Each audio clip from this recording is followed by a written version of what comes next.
Good morning students. Today we will study about the electric field due to two infinite plane parallel sheets of charge. हमारे पास दो sheets हैं और उसको हमने together रखा हुआ है लाइक दिस. ये क्या होगी? Parallel sheets. Draw the diagram.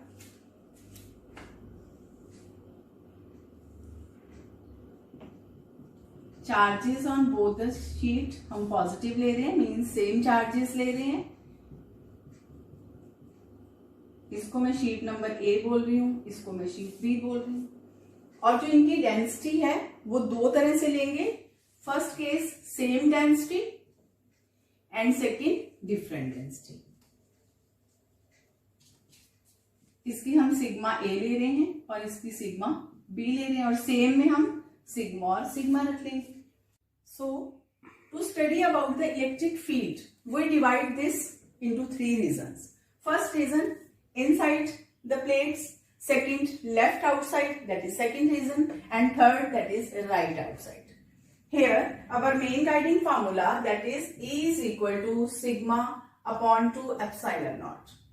This is what we have done in our previous lecture, that is a single sheet of charge. Okay. Now see the diagram. अब मैं कर रही हूं फर्स्ट लेफ्ट आउटसाइड. तो इसमें आप देखोगे कि यहां पे इलेक्ट्रिक फील्ड जो है वो इस साइड पे जनरेट हो गया. इसको मैं अगर ए मान रही हूं तो E A according to the formula sigma A upon 2 epsilon naught. Case मैं ले रही हूं when densities are different. Okay. Similarly यहां से भी जो इलेक्ट्रिक फील्ड है वो इस साइड पे आया तो ई बी जो है वो भी हमारे पास sigma B upon 2 epsilon naught. Also note that ये इस साइड पे आ रहे हैं हैविंग नेगेटिव साइन क्योंकि डायरेक्शन जो है वो अपोजिट है. Okay. Calculate the net electric field, resultant electric field, that is E A plus E B. So minus sigma A upon 2 epsilon naught plus minus sigma b upon 2 epsilon naught. Okay, taking the common 1 upon 2 epsilon naught and minus sign is also taking common. अंदर हमारे पास रह जाएगा sigma a plus sigma b. This is our first case. इसी के साथ ही हम consider करेंगे हमारा स्पेशल केस. स्पेशल केस में when densities सिग्मा और सिग्मा इक्वल ले रही है तो इसमें अगर इक्वल लेते हैं फ्रॉम वन हमारे पास रिजल्ट क्या आएगा? -2 अपॉन एप्सिलॉन नॉट. और यहाँ पे सिग्मा ए को भी सिग्मा लिखेंगे और सिग्मा बी को भी सिग्मा लिखेंगे because sigma A is equal to sigma B and also equal to sigma. So here we get 1 upon 2 epsilon naught and 2 sigma. 2 is cancelled तो minus sigma upon 2 epsilon naught. Okay, the result here that is E is equal to minus sigma 2 upon epsilon naught. Here negative sign shows the direction, means हमने यहाँ पे लिया था left region. तो जो direction थी वो इस साइड पे थी इसलिए हमारे पास यहाँ पे नेगेटिव साइन था. तो हमारे पास फर्स्ट जो था उसका रिजल्ट हमारे पास आ गया. Now go to the second region. First second case write down region 2. वो हम ले रहे हैं इनसाइड द प्लेट. ओके. तो यहां पे इसका इलेक्ट्रिक फील्ड इस साइड पे जाएगा तो हमारे पास क्या आ गया? E A sigma A upon 2 epsilon naught. और इसका जो इलेक्ट्रिक फील्ड है वो इस साइड पे आएगा EB that is minus sigma B upon 2 epsilon naught. Same resultant calculate करें यहाँ पे हम फिर E is equal to EA plus EB. Put the values sigma A upon 2 epsilon naught plus minus sigma B upon 2 epsilon naught. Taking the terms common 2 epsilon naught. और यहां पे हमारे पास आ गया sigma A minus sigma B. This is our second electric field inside the plate. Similarly, special case for this,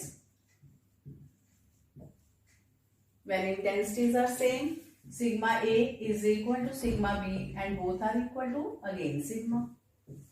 From here, A is equal to 1/2 epsilon naught. Sigma ए को sigma के साथ रिप्लेस कर दिया, सिग्मा बी को भी sigma के साथ, having minus sign, और ये क्या आ गया हमारे पास 0. So see here, no electric field inside the plate. Go to the third region. Going to the third region. अब उसमें क्या है हमारे पास,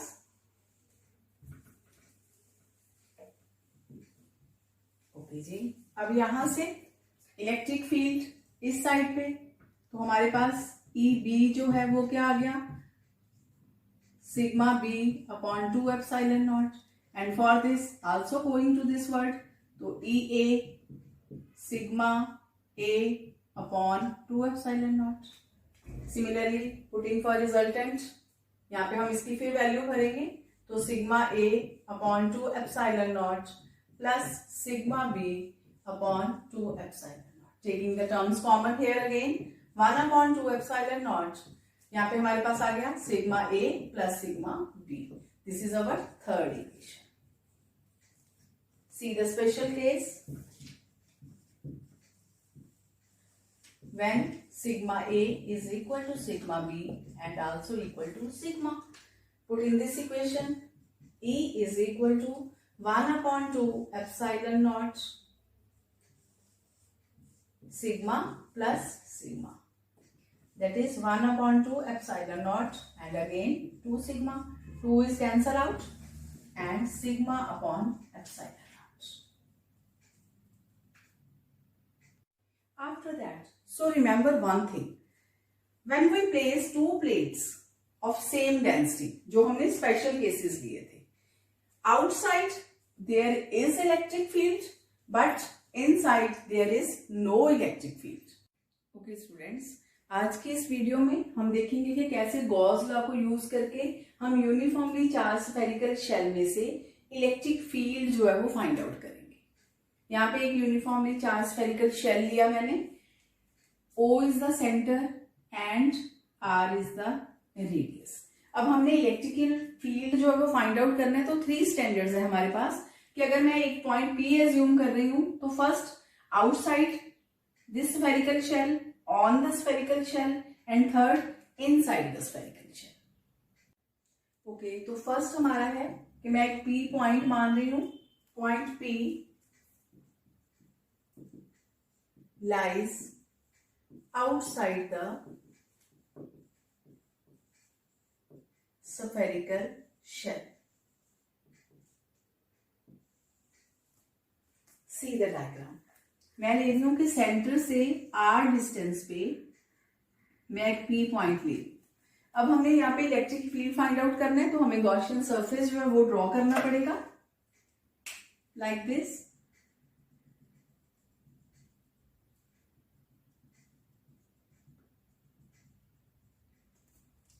तो यहाँ पे हम इलेक्ट्रिक फील्ड फाइंड आउट करेंगे, तो हमें पता है कि जो इलेक्ट्रिक फ्लक्स है वो हमारे पास है EDS, closed integral of EDS.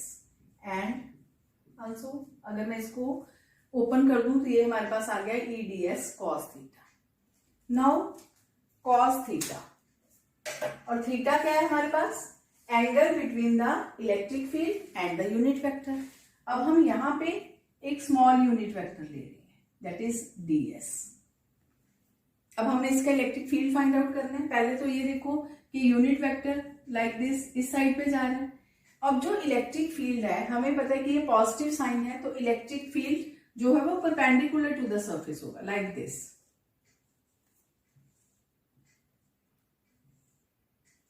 And like this electric field. तो इसका मतलब क्या हुआ कि इलेक्ट्रिक फील्ड और यूनिट वेक्टर दोनों एक ही डायरेक्शन में है, तो थीटा हमारे पास क्या आ गया, 0 आ गया. So we get here that is EDS cos 0 degree, or we get closed integral of EDS. Similarly, by Gauss theorem, phi is equal to Q upon epsilon naught. taking both terms, we get EDS is equal to Q upon epsilon naught. Now tell me what is DS. अब DS क्या है? छोटे छोटे जो points हैं, DS जो है, हमने एरिया पॉइंट एक लिया था, छोटे छोटे पॉइंट जब हम इसको कैलकुलेट करेंगे तो ये सारा इसका टोटल सरफेस बन जाएगा, टोटल एरिया बन जाएगा, हैविंग रेडियस स्मॉल आर. तो इसका टोटल का एरिया क्या बन जाएगा? 4 pi r square. E 4 pi r square is equal to Q upon epsilon naught. Calculate the value of E. तो E हमारे पास क्या आ गया? 4 पाई आर स्क्वायर जो वो इस तरफ चला गया, तो 1 upon 4 pi epsilon naught Q upon R square. This is our first result. In this case, small r is greater than capital R. Now the second point, add the surface. Add the surface. तो अब इसमें क्या है, जो हमारा Gaussian surface था उसको हमने इतना छोटा कर दिया कि वो ऑलमोस्ट इस सरफेस के जो है वो उसके इक्वल आ गया. दिस मीन्स आर और कैपिटल आर और स्मॉल आर जो है वो इक्वल हो गए, नियरली इक्वल. तो जो फर्स्ट केस में हमने कैलकुलेशन की थी, सेम वही चीज इसमें आ जाएगी कि E 1 upon 4 pi epsilon naught Q upon, यहाँ पे हमारे पास कैपिटल आर स्क्वायर आ जाएगा. ये हमारा सेकेंड रिजल्ट आ जाएगा. In this case small R is equal to capital R. Okay, अब हमने लेना है थर्ड केस. जो हमारा P पॉइंट है वो इनसाइड द सरफेस, इनसाइड. अब उसमें क्या करेंगे हम लोग? फ्रॉम सेंटर मैं यहां पे P पॉइंट ले रही हूं and this is our R. जो हमने पहले किया था सेम गॉसियन सरफेस हमने यहां पे फिर ड्रॉ किया लाइक दिस. अब इस केस में जो स्मॉल r है is less than our capital R. Small r as shown in figure. Capital R जो रेडियस ऑफ स्फीयर था उससे छोटा r है. तो इस केस में एक चीज आप और देखोगे कि जो हमारा Q चार्ज था वो on the surface of sphere है और inside there is no charge. So EDS is equal to Q upon epsilon. अब जब कोई चार्ज ही नहीं है तो Q is 0. So this whole term is equal to 0 and inside there is no electric field. इसके साथ हम एक न्यूमेरिकल देखते हैं. The electric field in our region is radially outward and varies with the distance r. हमारे पास ये दिया हुआ है. And calculate the charge containing in a sphere of radius 0.2 meter concerned at the origin. इस रेडियस को मैं A एज्यूम कर रही हूं. Calculate here. 250 into value of radius that is 0.2 and this is given to us and we calculate that is 50. ये हमारे पास 50 Vm minus 2. ये रिजल्ट आ गया हमारे पास. अब हमें जो रेडियस है वो A दिया हुआ है 0.2 मीटर और we know the flux phi is equal to EDS closed integral of this. और ds हमारे पास क्या है? Area, total area that is E. और अगर मैंने एरिया को ये लिया है A लिया है तो 4 pi A square. Put the value here. E into 4 pi into 0.2 और इसका square. Q is the charge on the sphere. और हम लेंगे गॉस थ्योरम के अकॉर्डिंग. अगर गॉस थ्योरम अप्लाई करते हैं we know that phi is equal to Q upon epsilon naught. और व्हाट इज क्यू? अगर इसको हम इस साइड पे ले जाएं तो we get Q is equal to phi epsilon naught. अब फाई की जो ये वैल्यू है वो हम इसमें फिल कर देंगे that is E 4 pi 0.2 square and epsilon naught. और इसको हम लिख सकते हैं 4 pi epsilon not E 0.2 square. इसमें अब इसकी वैल्यू फिल करेंगे 1 अपॉन 4 पाई एप्सिलॉन नॉट. इसकी जो वैल्यू है we already know that 1/9 into 10 raised to power 9. And what is the value of E? We calculate here, that is 50 and 0.2 into 0.2. Calculate, and the net result, that is 2.22 into 10 raised to power minus 10 coulomb. क्यों? अभी हमने पिछली video में देखा कि जो charge है वो equally distributed on the surface of the sphere, और उसमें हमने 3 फेज लिए थे, P point outside, then P on the surface and then P inside. तो वो जो सारा था वो हमारे पास था कंडक्टर का. अब हम ले रहे हैं a sphere that is non conductor. तो उसमें क्या होगा कि जैसे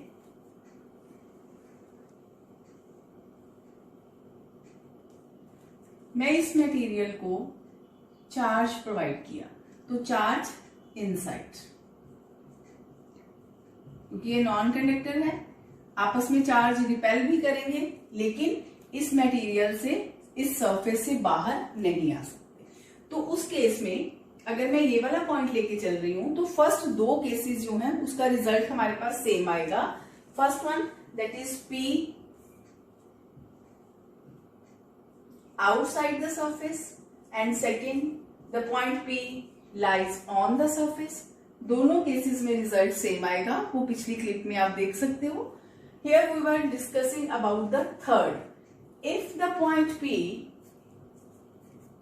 lies inside the surface, same O and this is our R, ये पॉइंट जो है हमारे पास R के बराबर है. तो यहाँ पे हम गॉसियन सरफेस जो है वो ड्रॉ कर लेंगे like this. See here, क्या सारे जो इनसाइड चार्जेस हैं वो इस सरफेस के अंदर आ रहे हैं? तो वी विल से नो. जितने चार्जेस इसके अंदर आ रहे हैं वैसे ही उतने चार्जेस, काफी जो चार्जेस हैं वो आउटसाइड द सरफेस भी है. तो यहां हम यूज करेंगे charge over volume, that is volumetric distribution, और we can say volume charge density and this is equal to rho. अब हम इसको 2 डिस्ट्रीब्यूशन में डिस्ट्रीब्यूट कर रहे हैं. First one that is concentric circles, और E कैलकुलेट करेंगे हम, फ्लक्स कैलकुलेट करेंगे, that is close integral of EdS cos theta. और in previous case we know that E is same for all cases and theta is 0. So E is constant and we get E closed integral of ds. Now what is ds? ds is total area and E into 4 pi. If R is the radius, total area is 4 pi R square. This is our first equation. For second distribution, we know that phi is equal to Q upon epsilon naught. अब हम Q को Q in लिख रहे हैं जो इसके अंदर है, और जो सारा है अगर मैं उसको कैपिटल Q एज्यूम करूं तो Q इन की कैलकुलेशन हमारे पास क्या होगी कि जो इसके अंदर आ रहा है means volume 4/3 pi R cube पर चार्ज इनटू डेंसिटी. ये हमारे पास आ गई second equation. Okay, from 1 and 2 just remove this. See from 1 and 2 E into 4 pi R square is equal to this side 4/3 pi R cube into rho. Calculate the value of E. 4/3 pi R cube rho over 4 pi R square. Then 4 is cancelled out, pi is cancelled out, R square, and here is R. तो हमारे पास क्या आ गया 1/3 rho/3 and R, और E is equal to 1/3 rho R. Thank you.